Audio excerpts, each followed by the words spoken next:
ಬೆಳಗಾವಿಯ ಮುಸಗುಪ್ಪಿಯಲ್ಲಿ ಕ್ಷಣ ಕ್ಷಣಕ್ಕೂ ಕೂಡ ಪ್ರವಾಹದ ಆತಂಕ ಹೆಚ್ಚಾಗ್ತಿದೆ. ಲಕ್ಷ್ಮೀ ದೇವಿ ದೇಗುಲ, ಬ್ಯಾಂಕ್, ಮಂಟಪ ಎಲ್ಲವೂ ಕೂಡ ಮುಳುಗಡೆಯಾಗಿವೆ. ದೇಗುಲದ ಮಳಿಗೆ, ರಂಗಮಂದಿರ ಮತ್ತು ಮನೆಗಳು ಕೂಡ ಸಂಪೂರ್ಣವಾಗಿ ಜಲಾವೃತವಾಗಿದೆ. ಹಾಗಾಗಿ ಪ್ರವಾಹದ ಭೀತಿ ಮತ್ತಷ್ಟು ದುಪ್ಪಟ್ಟಾಗ್ತಿದೆ. ಬ್ಯಾಂಕ್ನಿಂದ ಹಣವನ್ನೆಲ್ಲ ಶಿಫ್ಟ್ ಮಾಡಿದ್ದಾರೆ ಸಿಬ್ಬಂದಿ.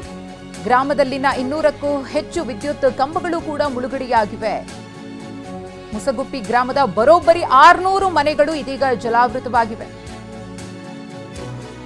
ಪ್ರವಾಹದ ಆತಂಕ ಕ್ಷಣ ಕ್ಷಣಕ್ಕೂ ಕೂಡ ಹೆಚ್ಚಾಗ್ತಾ ಇದೆ. ಗಮನಿಸ್ತಾ ಇದ್ದೀರಿ ನೀರು ಯಾವ ಪ್ರಮಾಣದಲ್ಲಿ ಶೇಖರಣೆಯಾಗಿದೆ ಅಂತ ಹೇಳಿ. ಬರೋಬ್ಬರಿ 600 ಮನೆಗಳು ಜಲಾವೃತವಾಗಿರುವುದು. ಬರೀ ಮನೆಗಳು ಮಾತ್ರವಲ್ಲ, ಅಲ್ಲಿರುವಂತಹ ಒಂದಷ್ಟು ಜಾಗಗಳಲ್ಲಿ ಇಂತಹ ಚಿತ್ರಣಗಳು ಕಂಡು ಬರ್ತಾ ಇದೆ.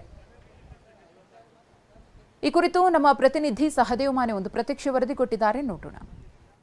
ಘಟಪ್ರಭಾ ನದಿ ಅಬ್ಬರಕ್ಕೆ ಬರೀ ಗ್ರಾಮಗಳಷ್ಟೇ ಅಲ್ಲ, ಗ್ರಾಮಗಳ ಜೊತೆಗೆ ಸಾವಿರಾರು ಹೆಕ್ಟೇರ್ ಪ್ರದೇಶದಲ್ಲಿ ಬೆಳೆದಂತಹ ಬೆಳೆಗಳು, ಅದರ ಜೊತೆಗೆ ಸೇತುವೆಗಳು, ಅದರ ಜೊತೆಗೆ ವಿದ್ಯುತ್ ಕಂಬಗಳು ಕೂಡ ಈಗಾಗಲೇ ಸಂಪೂರ್ಣವಾಗಿ ಮುಳುಗಡೆ ಆಗ್ತಾ ಇರುವಂಥದ್ದು. ನಾನೀಗ ಮುಸುಗುಪ್ಪಿ ಹೊರವಲಯದಲ್ಲಿ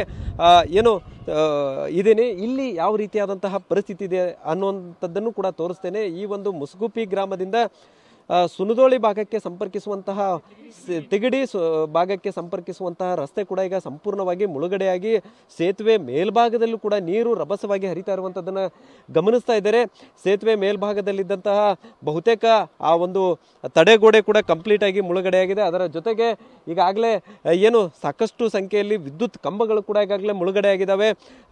ಇಲ್ಲಿ ಈ ಒಂದು ಭಾಗದಲ್ಲೇ ಸುಮಾರು ಈಗ 100ಕ್ಕೂ ಅಧಿಕ ವಿದ್ಯುತ್ ಕಂಬಗಳು ಕಂಪ್ಲೀಟ್ ಆಗಿ ಜಲಾವೃತಗೊಂಡಿರುವಂಥದ್ದನ್ನು ಕೂಡ ಗಮನಿಸಬಹುದಾಗಿದೆ. ಅದರ ಜೊತೆಗೆ ಟಿಸಿಗಳು ಕೂಡ ನಿಮಗೆ ತೋರಿಸ್ತಾ ಇದ್ದೇನೆ, ಅವಂತೂ ಕಂಪ್ಲೀಟ್ ಆಗಿ ಮುಳುಗಡೆ ಆಗಿರುವಂಥದ್ದು.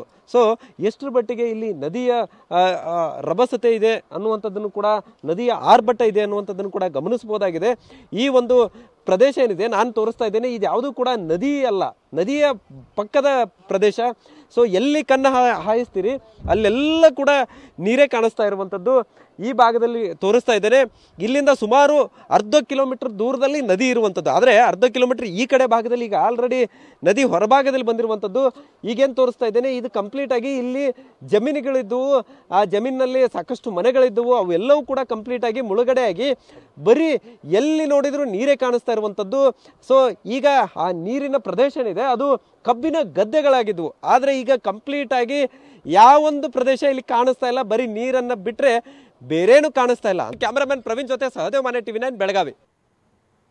ಸುಣಧೋಳಿ ಗ್ರಾಮಕ್ಕೆ ಘಟಪ್ರಭಾ ನದಿಯ ನೀರು ನುಗ್ಗಿದೆ. ನದಿ ನೀರಿನಿಂದಾಗಿ ಜಡಿ ಸಿದ್ದೇಶ್ವರ ದೇವಸ್ಥಾನ ಜಲಾವೃತವಾಗಿದೆ. ಬೆಳಗಾವಿ ಜಿಲ್ಲೆ ಮೂಡಲಗಿ ತಾಲೂಕಿನ ಸುಣಧೋಳಿ ಗ್ರಾಮ ದೇವಸ್ಥಾನದ ಆವರಣ ಸಂಪೂರ್ಣವಾಗಿ ಮುಳುಗಡೆಯಾಗಿದೆ. ಇನ್ನು ಮಳಿಗೆಗಳಿಗೂ ಕೂಡ ನದಿ ನೀರು ನುಗ್ಗಿದೆ. ಗ್ರಾಮದ ಹಲವು ಮನೆಗಳಿಗೆ ಇದೀಗ ನೆರೆ ಆತಂಕ ಮನೆ ಮಾಡಿದೆ. ಸಂಪೂರ್ಣವಾಗಿ ಸುಣಧೋಳಿ ಗ್ರಾಮ ಸಂಪರ್ಕವನ್ನ ಕಡಿತ ಮಾಡಿಕೊಂಡಿದೆ. ಗಮನಿಸ್ತಾ ಇರಬಹುದು, ನೀರು ನುಗ್ಗಿರುವುದರಿಂದ ಯಾವ ರೀತಿಯ ಪರಿಸ್ಥಿತಿ ಅಲ್ಲಿ ನಿರ್ಮಾಣವಾಗಿದೆ ಅಂತ ಹೇಳಿ. ಇದು ಜಡಿ ಸಿದ್ದೇಶ್ವರ ದೇವಸ್ಥಾನ ಸಂಪೂರ್ಣವಾಗಿ ನೀರಿನಿಂದಲೇ ಆವೃತವಾಗಿದೆ. ಜೊತೆಗೆ ಅಲ್ಲಿದ್ದಂತಹ ಮಳಿಗೆಗಳೆಲ್ಲವೂ ಕೂಡ ನೆರೆ ನೀರಿನಿಂದಾಗಿ ಸಂಕಷ್ಟಕ್ಕೆ ಸಿಲುಕಿವೆ.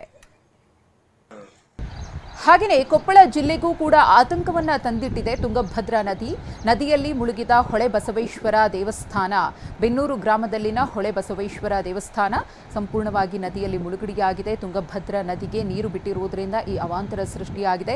ಬಸವೇಶ್ವರ ದೇಗುಲದ ಗೋಪುರದವರೆಗೆ ನೀರು ಬಂದು ನಿಂತಿದೆ.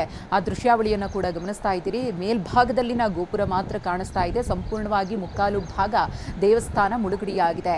ಹೀಗಾಗಿ ನದಿ ದಡದಲ್ಲಿರುವಂತಹ ಜನರಿಗೂ ಕೂಡ ಆತಂಕ ಹೆಚ್ಚಾಗ್ತಾ ಇದೆ. ಹಾಗೆಯೇ ದೇವಸ್ಥಾನಗಳಿರಬಹುದು, ಸಂಪರ್ಕ ಕಲ್ಪಿಸುವಂತಹ ರಸ್ತೆಗಳು, ಸೇತುವೆಗಳು ಸಂಪೂರ್ಣವಾಗಿ ಸಂಪರ್ಕವನ್ನ ಕಡಿತ ಮಾಡಿಕೊಂಡಿರುವುದರಿಂದ ಜನರು ಪರದಾಡುವಂತಹ ದುಸ್ಥಿತಿ ನಿರ್ಮಾಣವಾಗಿದೆ. ಜನಜೀವನವೇ ಸಂಪೂರ್ಣವಾಗಿ ಅಸ್ತವ್ಯಸ್ತವಾಗಿದೆ.